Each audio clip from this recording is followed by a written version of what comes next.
साथियों नमस्कार, स्वागत है आपके अपने YouTube channel Gurukul study centre में। तो आज हम क्लास 10th के बायोलॉजी के कुछ प्रश्नों को लेकर आए हैं, जिसका पहला प्रश्न है हमारा, फूड पाथ किसमें पाया जाता है? फूड पाथ किसमें पाया जाता है? विकल्प संख्या ए है पैरामीशियम में, विकल्प बी है हमारा यूग्लिना में, विकल्प सी है अमीबा में, विकल्प डी है हमारा इनमें से कोई नहीं। तो दोस्तों इस प्रश्न का जो राइट आंसर हो जाएगा विकल्प संख्या सी हो जाएगा। विकल्प संख्या सी हो जाएगा अमीबा में। अमीबा में ही कूडपाद पाया जाता है। अमीबा में ही कूडपाद पाया जाता है। अगला प्रश्न है हमारा, प्रकाश संश्लेषण होता है। प्रकाश संश्लेषण कब होता है? प्रकाश संश्लेषण कब होता है? ऑप्शन ए है रात में होता है, ऑप्शन बी है दिन में होता है, ऑप्शन सी है रात और दिन दोनों में होता है और ऑप्शन डी है सुबह शाम होता है। तो दोस्तों इस प्रश्न का राइट आंसर हो जाएगा कि प्रकाश संश्लेषण जो है वह केवल दिन में ही होता है। प्रकाश संश्लेषण केवल दिन में होता है। ऐसा इसलिए होता है क्योंकि प्रकाश संश्लेषण जो है वह सूर्य के प्रकाश की उपस्थिति में ही होता है। पौधे जो है वो प्रकाश संश्लेषण क्रिया द्वारा अपना भोजन बनाते हैं। पौधे प्रकाश संश्लेषण क्रिया द्वारा अपना भोजन बनाते हैं, जिसमें उन्हें सूर्य के प्रकाश की आवश्यकता होती है। यही कारण है कि प्रकाश संश्लेषण क्रिया जो है वह दिन में होती है। प्रकाश संश्लेषण क्रिया जो है वह दिन में होती है।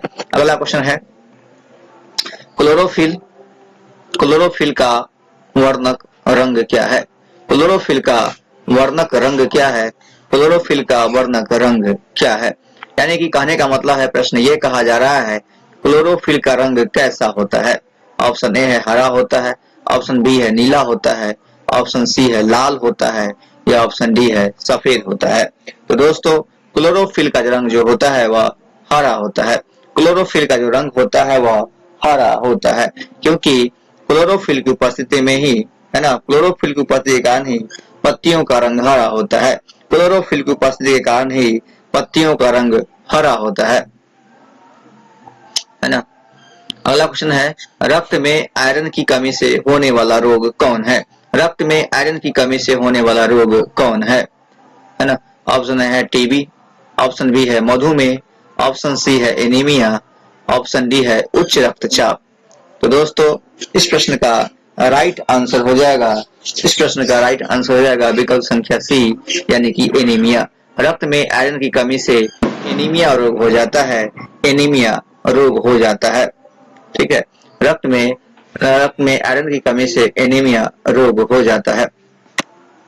अगला क्वेश्चन है, कवक में पोषण की कौन सी विधि है? कवक में पोषण की कौन सी विधि है? ऑप्शन ए है स्वपोषी पोषण, ऑप्शन बी है मृतजीवी पोषण, ऑप्शन सी है संभोजी पोषण या ऑप्शन डी है इनमें से कोई नहीं। तो दोस्तों प्रश्न संख्या 5 का हमारा राइट आंसर हो जाएगा विकल्प संख्या बी, मृतजीवी। कवक में पोषण की विधि जो होती है वह मृतजीवी होती है। कवक जो है वह मृतजीवी पोषण करते हैं, यानी कि कवक जो है वह मरे हुए जीव जंतु या सड़े गले पेड़ पौधे पर ही है ना, पेड़ पौधे से ही अपना भोजन प्राप्त करते हैं। तो कवक में पोषण की विधि जो होती है वह मृतजीवी होती है। अगला क्वेश्चन है, ऑक्सीजन है। ऑक्सीजन क्या है? ऑक्सीजन वसा है, ऑक्सीजन एंजाइम है, ऑप्शन सी है हार्मोन है या ऑक्सीजन जो है वह कार्बोहाइड्रेट है। तो बहुत इंपॉर्टेंट प्रश्न ये होने वाला है। ये काफी इंपॉर्टेंट प्रश्न होने वाला है। कई प्रतियोगिता परीक्षा में इस प्रश्न को पूछा जा चुका है कि ऑक्सीजन क्या है। ऑक्सीजन क्या है? तो दोस्तों ऑक्सीजन जो है वह वसा है। ऑक्सीजन जो है वह वसा है। ऑक्सीजन क्या है? तो ऑक्सीजन हमारा वसा है। अगला क्वेश्चन है, मनुष्य में वृक्क संबंधित होता है। मनुष्य में वृक्क जो होता है वह संबंधित होता है। किससे संबंधित होता है वृक्क? तो पोषण से संबंधित होता है। ऑप्शन बी है श्वसन से संबंधित होता है, ऑप्शन सी है उत्सर्जन से संबंधित होता है या ऑप्शन डी है परिवहन से संबंधित होता है। तो दोस्तों मनुष्य में वृक्क जो संबंधित होता है वह उत्सर्जन से संबंधित होता है, क्योंकि वृक्क जो होता है वह उत्सर्जन का काम करता है। वृक्क जो होता है वह उत्सर्जन का काम करता है। उत्सर्जन का अर्थ होता है शरीर में है ना, शरीर से जो है वह जो अवशिष्ट पदार्थ है, शरीर में मौजूद अवशिष्ट पदार्थ को बाहर निकालने का काम जो होता है वह वृक्क के माध्यम से ही होता है वृक्क के माध्यम से ही होता है और वृक्क जो है उसका उत्सर्जन करता है। अगला प्रश्न है स्वपोषी पोषण के लिए आवश्यक है। स्वपोषी पोषण के लिए क्या आवश्यक है? स्वपोषी पोषण के लिए क्या आवश्यक है?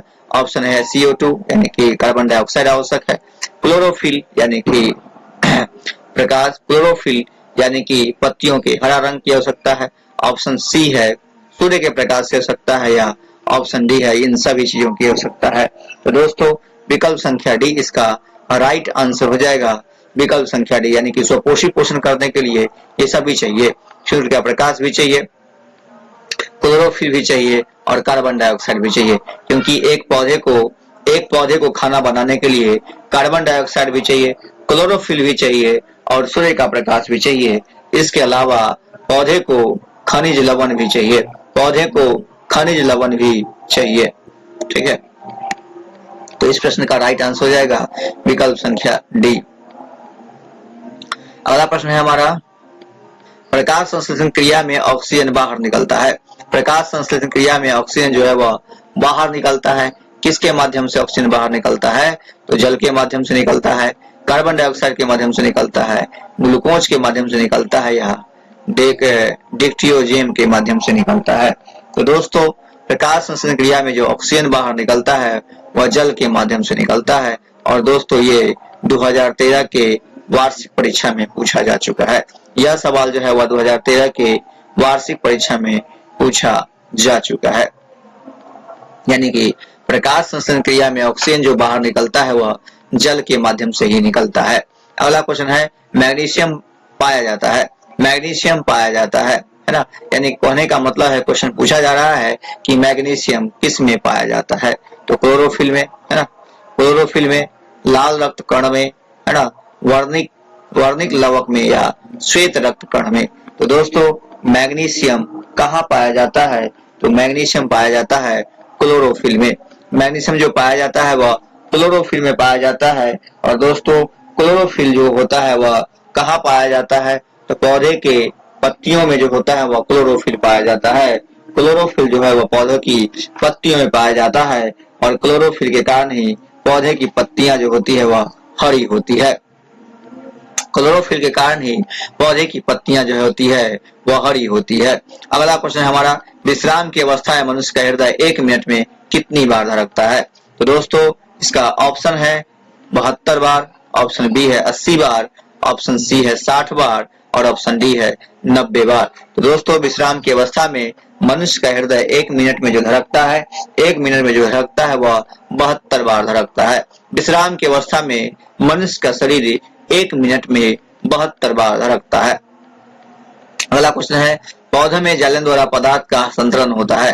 पौधों में जाइलम द्वारा पदार्थ का हस्तांतरण कैसे होता है? नीचे की ओर होता है। ठीक है, ऑप्शन ए है हमारा नीचे की ओर होता है, ऑप्शन बी है हमारा ऊपर की ओर होता है, ऑप्शन सी है ऊपर और नीचे दोनों की तरफ होता है, या ऑप्शन डी है इनमें से कोई नहीं। तो दोस्तों प्रश्न संख्या 12 का हमारा राइट आंसर हो जाएगा, 12 का राइट आंसर हो जाएगा विकल्प संख्या बी यानी कि ऊपर की ओर। पौधे में जाइलम द्वारा पौधे का हस्तांतरण जो होता है वह ऊपर की ओर होता है जाइलम द्वारा, है ना। पौधे में 2 ऊतक कार्य करते हैं, एक जाइलम ऊतक और एक फ्लोएम ऊतक। जाइलम ऊतक और फ्लोएम ऊतक। जाइलम ऊतक जो होता है वह पृथ्वी से जल को लेकर पृथ्वी से जल को लेकर पौधे के विभिन्न भागों में जाइलम ऊतक जो है वह जल को खींचने का काम करता है। जाइलम ऊतक जो है वह पृथ्वी से जल को खींचने का काम करता है। और फ्लोएम ऊतक जो होता है वह पौधे के विभिन्न भागों में इन जड़ों को ले जाने का काम करता है। तो जाइलम और फ्लोएम ऊतक जो होते हैं वह पौधे के ऊतक होते हैं।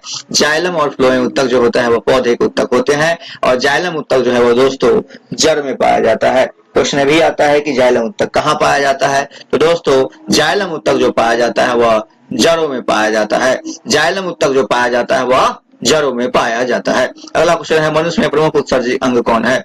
मनुष्य में प्रमुख उत्सर्जी अंग कौन है? तो दोस्तों ये प्रश्न जो है वह 2016 के वार्षिक परीक्षा में पूछा जा चुका है।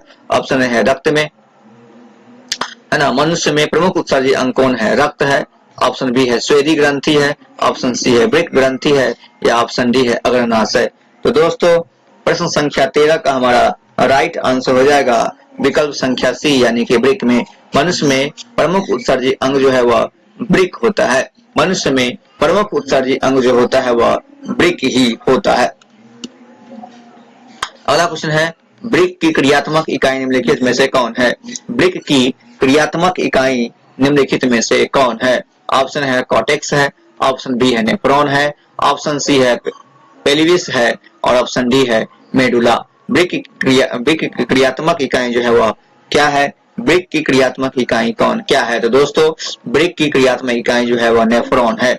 वृक्क की क्रियात्मक इकाई जो है वह नेफ्रॉन है।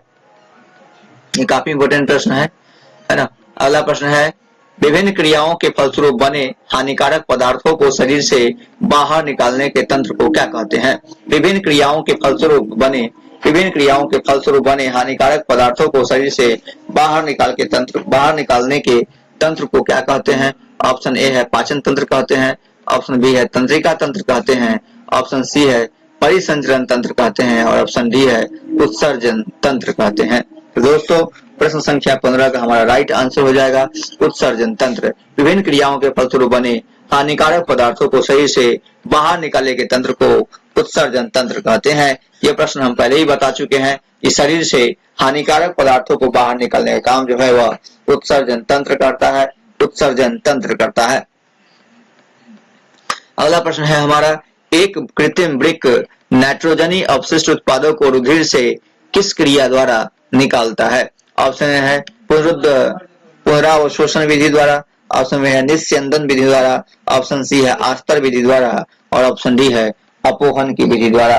तो दोस्तों इस प्रश्न का राइट आंसर हो जाएगा विकल्प संख्या डी, यानी कि अपोहन के विधि के द्वारा कृत्रिम वृक्क नाइट्रोजनी अपशिष्ट पदार्थों को रुधिर से बाहर निकालता है। अगला क्वेश्चन है खुला परिसंचरण तंत्र में पाया जाता है।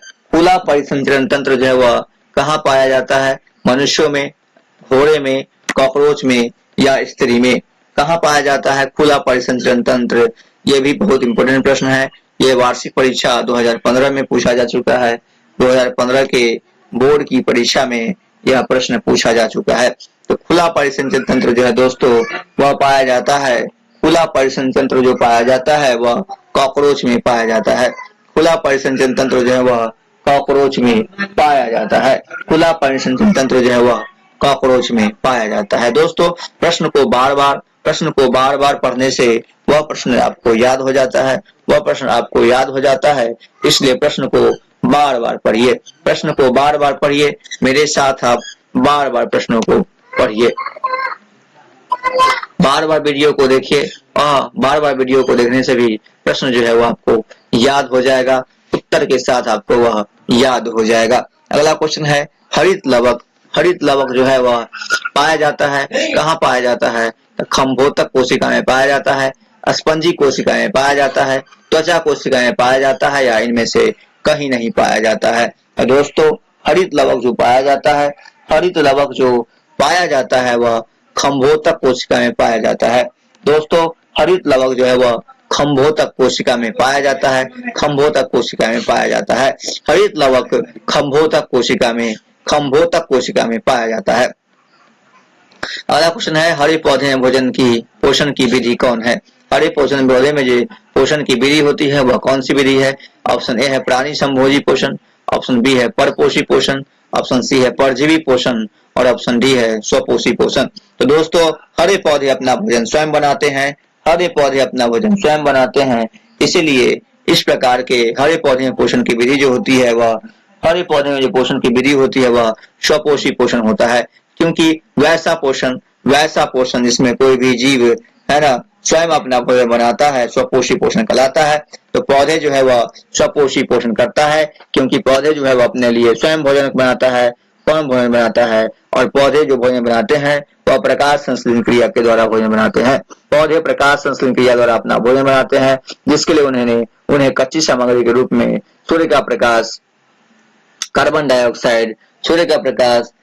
डाइऑक्साइड, जल और खनिज लवण की आवश्यकता होती है ना। अगला क्वेश्चन है प्रकाश संश्लेषण के लिए निम्न में से कौन से कच्चे पदार्थ चाहिए, है ना। ऑप्शन है कार्बन डाइऑक्साइड चाहिए, ऑप्शन बी है ऑक्सीजन चाहिए, ऑप्शन सी है जल चाहिए और ऑप्शन डी है क्लोरोफिल चाहिए। तो दोस्तों प्रकाश संश्लेषण क्रिया के लिए पौधे को कच्ची सामग्री की आवश्यकता नहीं है। क्वेश्चन है यहाँ पे प्रकाश संश्लेषण क्रिया में से कौन से कच्ची पदार्थ की आवश्यकता नहीं है। तो दोस्तों कार्बन डाइऑक्साइड की आवश्यकता है, जल की आवश्यकता है, क्लोरोफिल की आवश्यकता है, किंतु ऑक्सीजन की आवश्यकता नहीं है, क्योंकि प्रकाश संश्लेषण क्रिया में पौधे ऑक्सीजन गैस छोड़ते हैं और कार्बन डाइऑक्साइड गैस, है ना, ग्रहण करते हैं। पौधे प्रकाश संश्लेषण क्रिया के दरमियान ऑक्सीजन गैस जो है वह छोड़ते हैं और कार्बन डाइऑक्साइड जो है वह ग्रहण करते हैं। यही कारण है कि दिन के समय में पूरे दिन जो है वह पौधे भोजन बनाते रहते हैं, पूरे दिन पौधे भोजन बनाते रहते हैं और रात में वह भोजन का उपयोग करते हैं।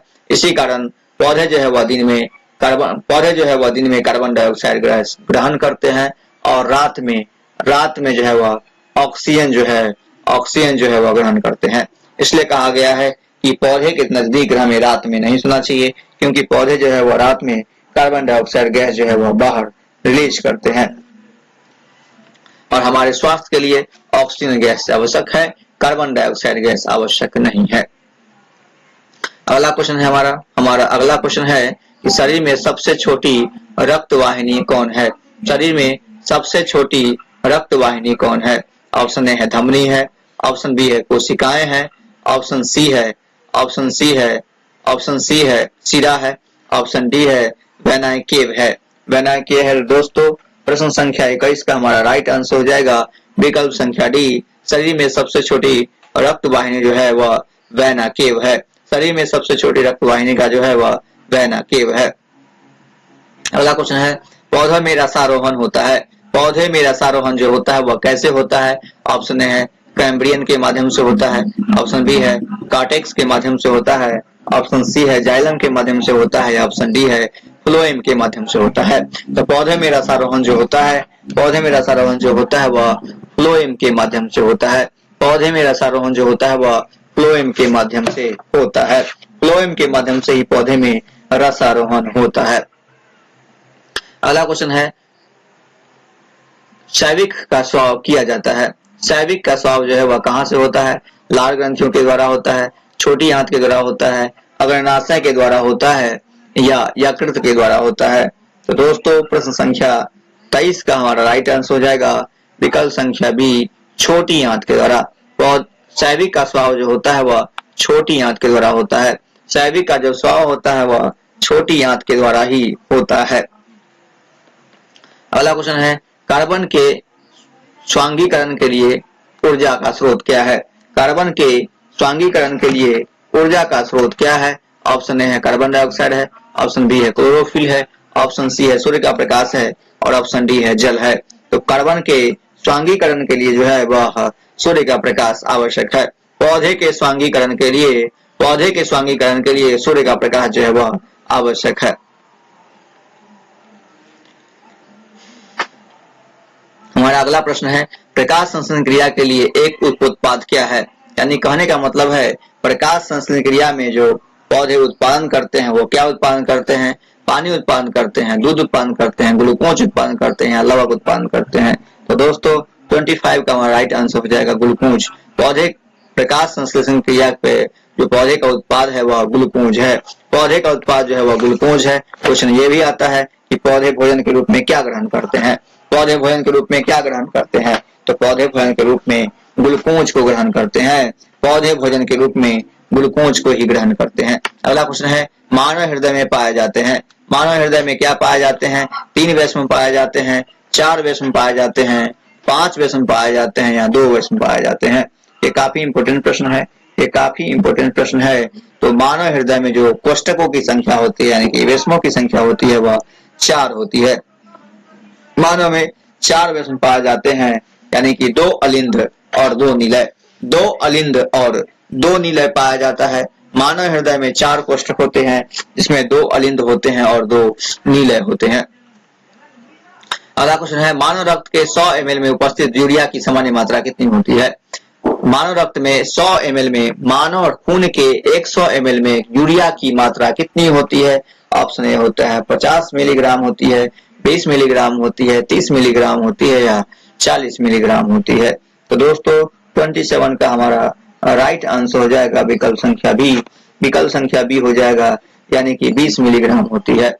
मानव रक्त के 100 ml में उपस्थित यूरिया की मात्रा जो होती है वह 20 मिलीग्राम होती है। मानव रक्त में उपस्थित यूरिया की मात्रा जो होती है वह 20 मिलीग्राम ही होती है। अगला क्वेश्चन है, मस्तिष्क में विभिन्न सूचनाएं किस रूप में संचित होती है?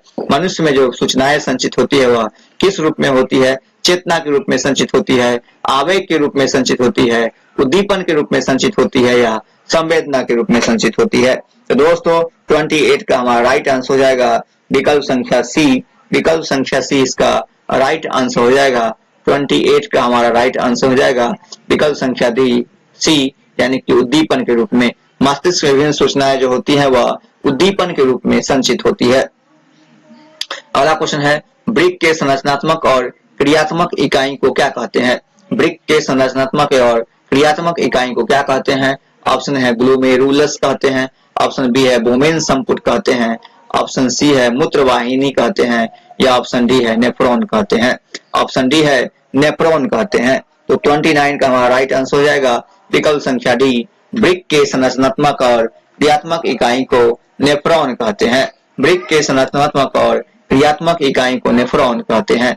अगला जो क्वेश्चन है वो काफी इंपोर्टेंट होने वाला है, क्योंकि यह 2013 की वार्षिक परीक्षा, 2015 की वार्षिक परीक्षा, 2016 की वार्षिक परीक्षा में यह प्रश्न पूछा जा चुका है कि इंसुलिन नामक हार्मोन की कमी से कौन सा रोग हो जाता है?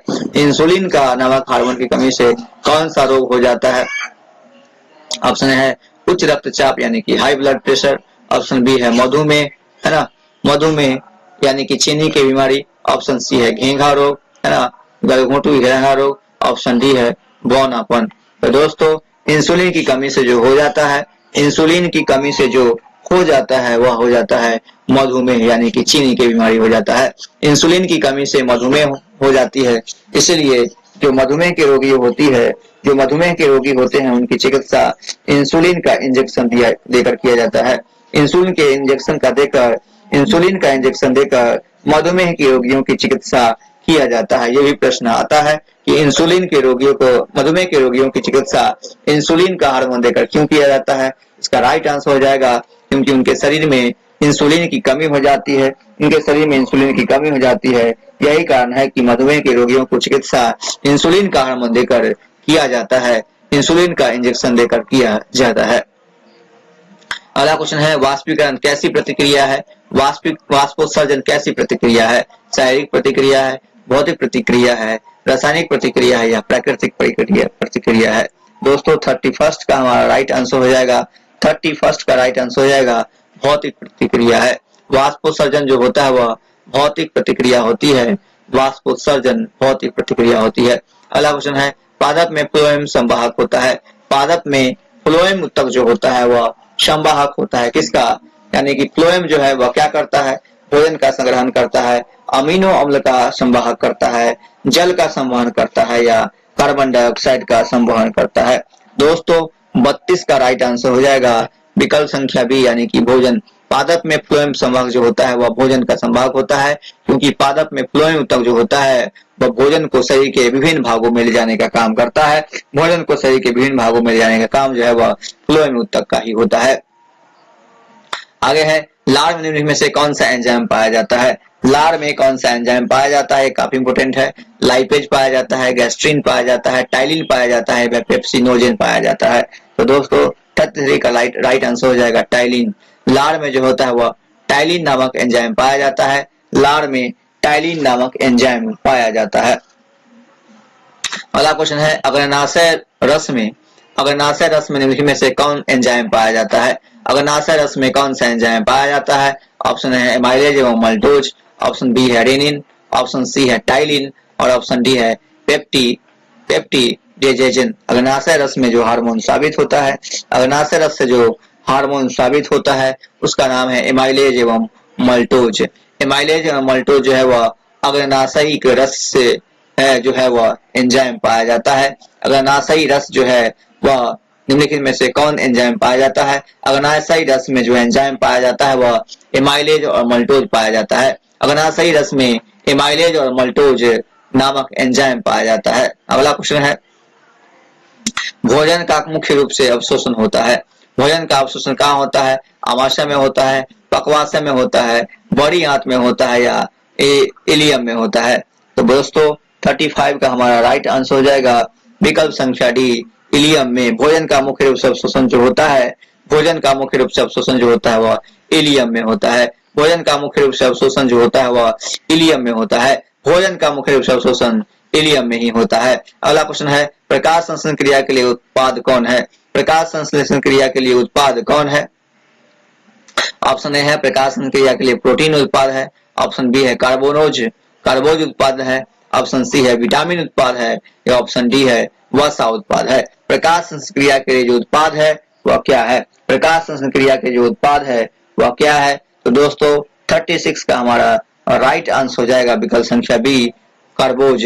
प्रकाश संश्लेषण क्रिया में उत्पन्न जो होता है वह कार्बोज उत्पन्न होता है। प्रकाश संश्लेषण क्रिया में कार्बोज उत्पन्न होता है। अगला क्वेश्चन है, प्रकाश संश्लेषण में ऑक्सीजन का मूल स्रोत कौन है? प्रकाश संश्लेषण में ऑक्सीजन का मूल स्रोत कौन है? ऑप्शन ए है जल है। ऑप्शन बी है कार्बन डाइऑक्साइड है। ऑप्शन सी है पर्णहरित है और ऑप्शन डी है सौर ऊर्जा है। तो प्रकाश संश्लेषण में ऑक्सीजन का मूल स्रोत जो है, प्रकाश संश्लेषण क्रिया में ऑक्सीजन का मूल स्रोत जो है वह क्या है? तो ऑक्सीजन का मूल स्रोत जो है वह है ना 37 का राइट आंसर हो जाएगा। प्रकाश संश्लेषण क्रिया में ऑक्सीजन का मूल स्रोत जो है वह जल होता है, क्योंकि ऑक्सीजन में जल पाया जाता है। प्रकाश संश्लेषण में ऑक्सीजन का मूल स्रोत जो होता है वह जल होता है। अगला क्वेश्चन है, सांस लेने और छोड़ने को क्या कहते हैं? अंतःश्वसन कहते हैं, निःश्वसन कहते हैं, श्वास कहते हैं, इनमें से कोई नहीं कहते हैं। तो 38 का राइट आंसर हो जाएगा विकल्प संख्या सी, यानी कि श्वासोच्छ्वास। श्वासोच्छ्वास श्वासोच्छ्वास श्वासोच्छ्वास जो होता है, सांस लेने या छोड़ने क्रिया को श्वासोच्छ्वास कहा जाता है। काफी इंपोर्टेंट प्रश्न है ये, इसको ध्यान में रखेंगे। अगला क्वेश्चन है, श्वसन क्रिया होती है। श्वसन क्रिया होती है साइटोप्लाज्म में, माइटोकॉन्ड्रिया में, राइबोसोम में या हरित लवक में। श्वसन क्रिया कहाँ होती है? तो श्वसन क्रिया जो होती है वह माइटोकॉन्ड्रिया में होती है। माइटोकॉन्ड्रिया को ही कोशिका का पावर हाउस कहा जाता है। दोस्तों श्वसन क्रिया जो होती है वह माइटोकॉन्ड्रिया में होती है। श्वसन क्रिया जो होती है वह माइटोकॉन्ड्रिया में होती है। श्वसन क्रिया माइटोकॉन्ड्रिया में होती है और माइटोकॉन्ड्रिया को ही कोशिका का पावर हाउस कहा जाता है। अगला क्वेश्चन है, श्वसन क्रिया के द्वारा निम्नलिखित में से किसका निर्माण होता है? श्वसन क्रिया के द्वारा निम्नलिखित में से किसका निर्माण होता है? ऑप्शन ए है रक्त का निर्माण होता है। ऑप्शन बी है ऊर्जा का निर्माण होता है। ऑप्शन सी है एंजाइम का निर्माण होता है। ऑप्शन डी है प्रकाश का निर्माण होता है। तो दोस्तों 40 का राइट आंसर हो जाएगा विकल्प संख्या बी, यानी कि ऊर्जा का निर्माण होता है। श्वसन क्रिया के द्वारा जो है वो निर्माण होता है, ऊर्जा का निर्माण होता है और यह ऊर्जा जो है श्वसन क्रिया के दौरान ऊर्जा का उत्पन्न होता है। अगला क्वेश्चन है, एक स्वच्छ मनुष्य में प्रकुंचन की अनुशीतलन दाब कितना होता है? एक स्वच्छ मनुष्य में प्रकुंचन एवं अनुशीतलन दाब कितना होता है ना? यानी कहने का मतलब है मानव रक्तचाप कितना होता है। मानव रक्तचाप का मान कितना होता है? ऑप्शन है 120/80। ऑप्शन बी है 80/120। ऑप्शन सी है 80/100। ऑप्शन डी है 72/80। तो दोस्तों 41 का राइट आंसर हो जाएगा विकल्प संख्या ए, यानी कि 120/80। एक स्वच्छ मनुष्य में, एक स्वच्छ, यहाँ पे स्वच्छ नहीं होगा, स्वस्थ होगा। एक स्वस्थ मनुष्य में प्रकुंचन अनुशीतलन दाब जो होता है वह 120/80 होता है। 120/80 होता है। यह हमारा राइट आंसर हो जाएगा, यह राइट आंसर हो जाएगा। अगला क्वेश्चन है, तंत्रिका तंतु की उत्पत्ति किस प्राथमिक ऊतक के द्वारा होती है? तंत्रिका तंतु की उत्पत्ति जो होती है, तंत्रिका तंतु की उत्पत्ति किस प्राथमिक ऊतक के द्वारा होती है? ऑप्शन ए है हमारा एक्टोडर्म के द्वारा। ऑप्शन बी है मेसोडर्म के द्वारा। ऑप्शन सी है एंडोडर्म के द्वारा। ऑप्शन डी है इनमें से कोई नहीं। तो दोस्तों 42 का हमारा राइट आंसर हो जाएगा। 42 का हमारा राइट आंसर हो जाएगा विकल्प संख्या सी, यानी कि एंडोडर्म द्वारा। तंत्रिका तंतु की उत्पत्ति जो होती है वह एंडोडर्म द्वारा ही होती है। एंडोडर्म द्वारा ही तंत्रिका तंतु की उत्पत्ति होती है। अगला क्वेश्चन है, मनुष्य में वृक्क एवं तंत्र का भाग है। जो संबंधित है। मनुष्य में वृक्क एक तंत्र का भाग है जो संबंधित है। किसका संबंधित है? तो पोषण से संबंधित है, श्वसन से संबंधित है, उत्सर्जन से संबंधित है या परिवहन से संबंधित है। तो दोस्तों 43 का राइट आंसर हो जाएगा, 43 का राइट आंसर हो जाएगा विकल्प संख्या सी यानी कि उत्सर्जन से। मनुष्य में वृक्क एक तंत्र का भाग है जो संबंधित होता है उत्सर्जन से। मनुष्य में वृक्क एक तंत्र का भाग है जो संबंधित होता है उत्सर्जन से। इसका राइट आंसर जो हो जाएगा, इसका राइट आंसर हो जाएगा उत्सर्जन। इसका राइट आंसर जो हो जाएगा वह उत्सर्जन हो जाएगा। अगला क्वेश्चन है, पादप में जाइलम उत्तरदायी होता है। पादप में जाइलम उत्तरदायी होता है किसके लिए? तो जल के वहन के लिए, भोजन के वहन के लिए, अमीनो अम्ल के वहन के लिए या ऑक्सीजन के वहन के लिए। तो दोस्तों इस प्रश्न का हम डिस्कशन पहले ही कर चुके हैं कि पादप में जाइलम उत्तरदायी जो होता है वह जल के वहन के लिए होता है।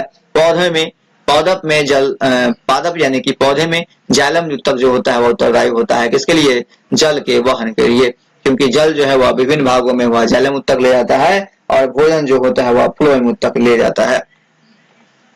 अगला क्वेश्चन है, स्वपोषी पोषण के लिए आवश्यक क्या होता है? स्वपोषी पोषण के लिए क्या आवश्यक होता है? ऑप्शन है कार्बन डाइऑक्साइड तथा जल आवश्यक होता है, क्लोरोफिल आवश्यकता होता है, सूर्य का प्रकाश की आवश्यकता होती है, उपरोक्त सभी की आवश्यकता होती है। तो दोस्तों हम बता दें कि स्वपोषी पोषण के लिए कार्बन डाइऑक्साइड का भी आवश्यकता होती है, जल का भी आवश्यकता होती है, क्लोरोफिल का भी आवश्यकता होती है, सूर्य के प्रकाश की आवश्यकता होती है। तो इस प्रकार इस प्रश्न का राइट आंसर हो जाएगा उपरोक्त सभी। यह प्रश्न 2015 की वार्षिक परीक्षा में पूछा जा चुका है, 2016 की परीक्षा में पूछा जा चुका है। अगला क्वेश्चन है, पाइरूवेट के विखंडन से यह कार्बन डाइऑक्साइड जल तथा ऊर्जा देता है। पाइरूवेट के विखंडन से यह जल तथा ऊर्जा देता है और यह क्रिया क्या कहलाती है? तो दोस्तों कोशिका द्रव्य में है ना, यह क्रिया कहाँ पर होती है? पाइरूवेट के विखंडन से यह कार्बन डाइऑक्साइड जल तथा ऊर्जा देता है और यह क्रिया क्या कहलाता है? यह क्रिया क्या कहलाता है? ऑप्शन है कोशिका द्रव्य कहलाता है ना। यह क्रिया होती है कहाँ होती है? कोशिका द्रव्य में होती है, माइटोकॉन्ड्रिया में होती है, हरित लवक में होती है या केंद्रक में होती है। दोस्तों 46 का राइट आंसर हो जाएगा विकल्प संख्या बी, माइटोकॉन्ड्रिया में। पाइरूवेट के विखंडन से यह कार्बन डाइऑक्साइड जल तथा ऊर्जा देता है और यह क्रिया जो होती है वह माइटोकॉन्ड्रिया में होती है और माइटोकॉन्ड्रिया को ही कोशिका का पावर हाउस कहा जाता है। माइटोकॉन्ड्रिया को कोशिका का पावर हाउस कहा जाता है। और दोस्तों लाइसोसोम को आत्महत्या का थैला कहा जाता है। लाइसोसोम को आत्महत्या का थैला कहा जाता है। लाइसोसोम को आत्महत्या का थैला कहा जाता है। अगला क्वेश्चन है, स्वपोषण होता है। स्वपोषण कहाँ होता है? कवक में होता है। ऑप्शन बी है हरे पेड़ पौधे में होता है, ऑप्शन सी है जंतुओं में होता है और ऑप्शन डी है सभी जीवों में होता है। तो दोस्तों 47 का राइट आंसर हो जाएगा पेड़ पौधे में, हरे पेड़ पौधे में होता है। स्वपोषी पोषण जो होता है वह हरे पेड़ पौधे में होता है, क्योंकि हरे पेड़ पौधे ही प्रकाश संश्लेषण की क्रिया द्वारा हरे पेड़ पौधे अपने लिए भोजन बनाते हैं। ठीक है, हरे पेड़ पौधे प्रकाश संश्लेषण क्रिया के द्वारा अपना भोजन बनाते हैं।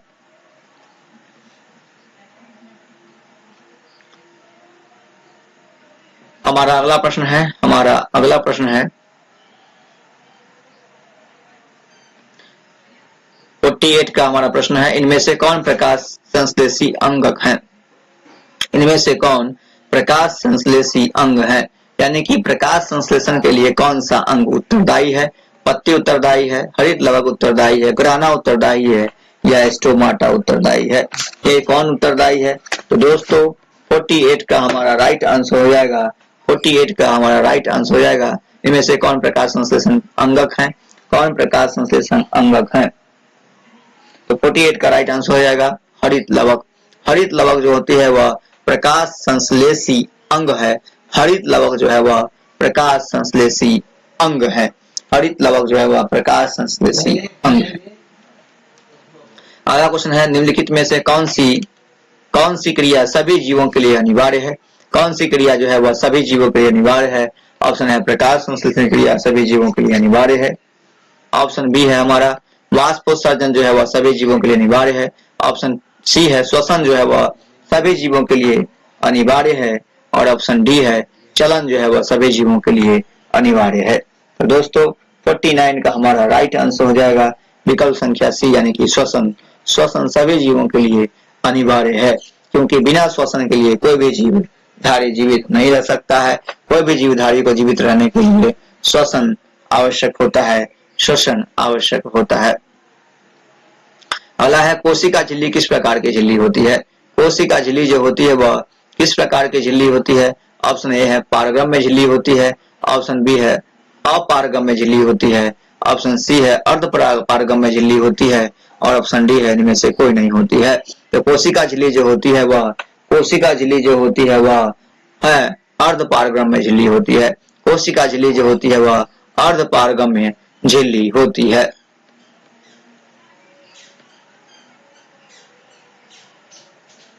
दोस्तों कोशिका भित्ति जो होती है वह पौधों में पाई जाती है। कोशिका भित्ति जो है वह पौधे में पाई जाती है, क्योंकि पौधे को वह स्थिरता प्रदान करती है, दृढ़ता प्रदान करती है, इसलिए कोशिका भित्ति जो है वह पौधे में पाई जाती है। ठीक है।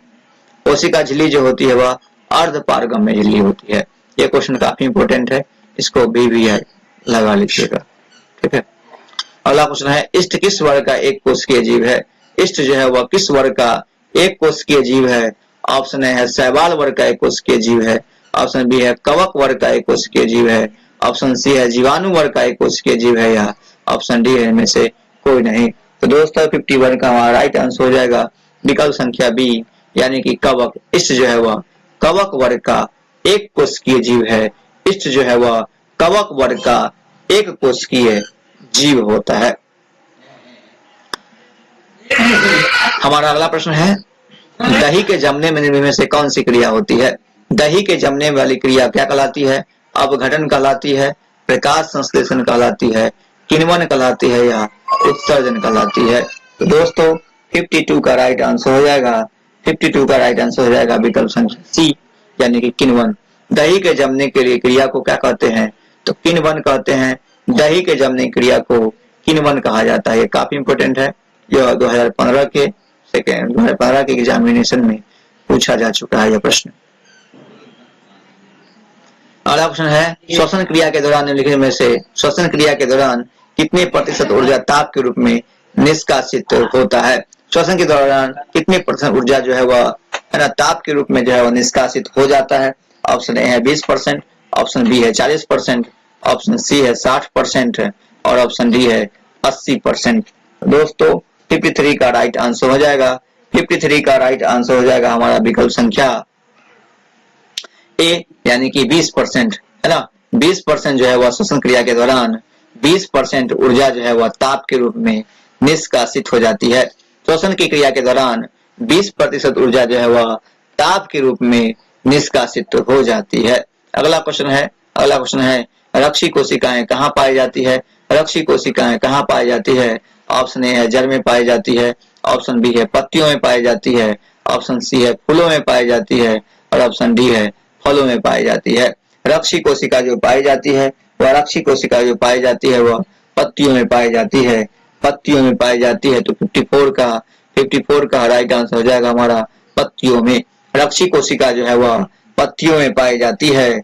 रक्षी कोशिका पत्तियों में पाई जाती है। ये काफी इंपोर्टेंट प्रश्न है, इसको भी लगा लीजिएगा।